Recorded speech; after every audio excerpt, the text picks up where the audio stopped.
White House economic advisor Kevin Hassett telling us that the government's stake in Intel is like a down payment on a sovereign wealth fund. And on our air yesterday, Commerce Secretary Howard Lutnick referred to a national economic security fund. Joining us right now is CNBC contributor Walter Isaacson, the legendary Walter Isaacson. He's a professor at Tulane University, also Perella Weinberg advisory partner and great friend of the show. Walter, thank you for joining us this morning.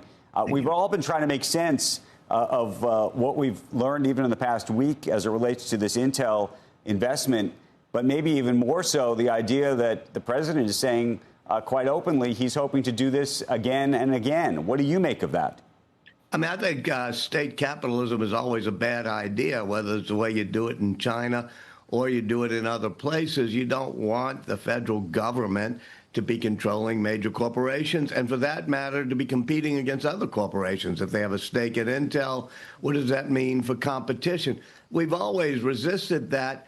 There's a tradition that goes back, I don't know, 400 or 500 years where, King Louis XIV has Jean-Baptiste Colbert doing this mercantile system and making companies be partly owned by the state with their gilded palaces.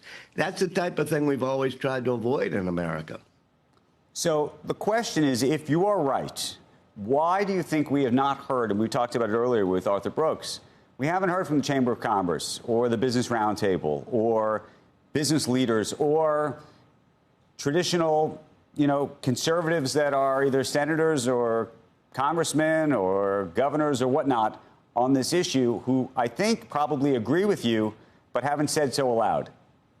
Well, first of all, you've heard from things like the Wall Street Journal's editorial page, which is very much, aligned with free markets, free trade, free ideas, being totally against this. You're asking a larger question, which is why do not senators and mainstream Republicans feel like standing up to Trump? And that's up and down the board on these things. Certainly creating a type of crony-ish capitalism where some are favored and some aren't goes against the grain of most Republican thinking for 50 years. And so when you sort of think through the permutations of this, if you and I were having this conversation 5 years, 10 years from now, what do you think it looks like? Well, imagine, do the thought experiment, because every now and then people on your show sometimes say, what aboutism? What about when Obama, Solyndra, or Joe Biden did whatever? Imagine the thought experiment of a Democratic president deciding to do similar things and to take stakes in companies and tell those companies, how to do their logos, how to put sugar in their, their Coca-Cola formulas, how to fire a CEO. I think we'd be outraged. So if 20 years from now this is happening with both parties, we've gone down a really bad path here. I mean, we need competition. We need antitrust enforcement. We don't need the government favoring certain companies. Walter, I wanted to ask you about Musk v. Altman, the lawsuit. Now, my first thought, I have to say, with two very deep-pocketed individuals, is that the clear winner will be the attorneys on either side and the fees that are going to be racked up on this. Is there some legitimacy on what both sides are saying? Absolutely. Apple might... Yeah, absolutely. What you have is partly a personal thing. In my book, I have a couple of chapters on Elon Musk and Sam Altman creating OpenAI to be open, to be in the public interest. And then they have a huge fight where Musk wants to take over the company. So, it's like Musk versus Zuckerberg, Musk versus many other people. It's partly personal.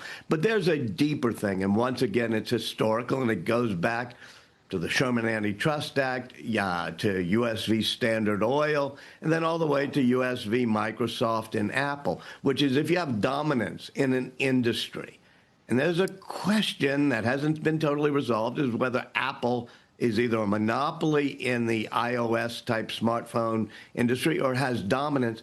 But whatever it is, you cannot, by law, use dominance like that to either protect your dominance, in other words, to say, in my app store, I'm going to favor people who pay me money. That's what happened when Google tried to pay Apple in order to be the search engine, the default search engine. The government shut that down. So there's real legitimacy here, which is, does Apple, with its App Store, extract too much rent from people in the store? Epic Games was suing on that. And likewise, is it being unfair to competitors? Because Apple has a relationship with OpenAI. So does Microsoft. You want to have multiple players in the AI field. But if Microsoft and Apple decide they're going to favor OpenAI, it cuts down on competition, and it hurts, of course, Elon Musk, Grok, XAI. Is it fair to say that X favors Grok, but perhaps X isn't as influential or dominant? Absolutely. I mean, yes, X, formerly Twitter, favors Grok, but X is not a dominant or monopoly position by any means. And so you're allowed to do that, except if you're protecting a monopoly in the field. X does not, or X Twitter does not have a monopoly in the field of social media. Part of the case here is, does Apple have dominance or monopoly? Something that various courts haven't quite settled yet. But there's a big difference between a company that has a small percentage of a market favoring itself. The bigger question on this, in my mind, which really strikes me, is Google, which has real dominance in the search engine market. Now, when I search on Google, it gives me Gemini results. Is that tying or bundling like John D. Rockefeller was forbidden to do in, way back in the 1920s with US v. Standard Oil? I think it is. I don't think that Google should be allowed to bundle Gemini search the way it does and hurt other, not only search engines, but CNBC, where it doesn't send you to the CNBC website, it gives you its AI result. Hey, Walter, I wanted to ask you a different question. As somebody who has studied American history, we are in this very unusual moment as it relates to the Federal Reserve and Lisa Cook and this situation. And it's clearly going to go to the courts. And I'm curious about what you think of the independence of the Fed, how independent you think the Fed should be, can be, will be. And are you surprised that the market, people have been saying for months that, Fed independence is so important, and if it's not independent, the markets will react and they will be the governors on this, and yet they haven't. Right. I mean, Greg Ip writes about it today in the Wall Street Journal, which is why haven't the markets reacted more? I personally am in favor of an independent Fed. I don't want Democratic presidents or Republican presidents for political reasons to say, okay, let's flood the money supply or let's lower interest rates. But more important than my opinion is it's been the opinion of Congress, the opinion of the courts for more than 50 years, having an independent Fed that helps set money supply, inflation targets, and interest rates is by law the way things are. And you saw the Supreme Court, which gave the Trump administration a lot of power to fire people on independent agencies. But in their decision, they carve out the Federal Reserve for very good reason.